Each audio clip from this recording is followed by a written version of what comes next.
22వ తేదీ 500 సంవత్సరాల పోరాట ఫలితంగా అయోధ్యలో జన్మించినటువంటి శ్రీరాముడి జన్మస్థానంలో నిర్మాణమైనటువంటి రామాలయ ప్రతిష్ట ఇది 150 దేశాలలో ఆ రోజు జరిగేటువంటి కార్యక్రమం లైవ్ అవుతా ఉంది. 150 కంట్రీస్.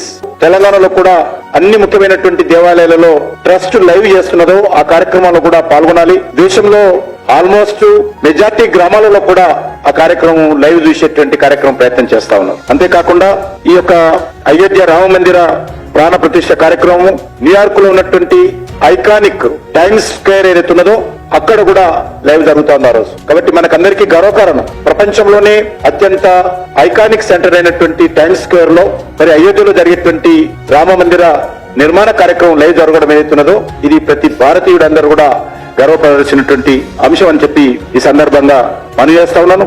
ఈ కార్యక్రమంలో ప్రతి హిందువు పాల్గొనాలి. ప్రతి దేవాలయ సంస్థ కూడా స్వచ్ఛందంగా ముందుకొచ్చి ఆ రోజు దేవాలయంలో నిర్వహించేటువంటి అన్ని కార్యక్రమాల్లో పూర్తిగా భాగస్వాములు కావాలని ప్రతి దేవాలయ కమిటీ కూడా ఇందులో పూర్తిగా సహకారం అందించి కార్యక్రమాన్ని నిర్వహించాలని చెప్పి కూడా మా పార్టీ కార్యకర్తలు తెలంగాణలో ఉన్నటువంటి అన్ని దేవాలయ కమిటీలను కూడా కలిసి మరి వాళ్ళతో మాట్లాడి వాళ్ళని కూడా భాగస్వాములు చేయించేటువంటి కార్యక్రమం చేస్తా ఉన్నాం.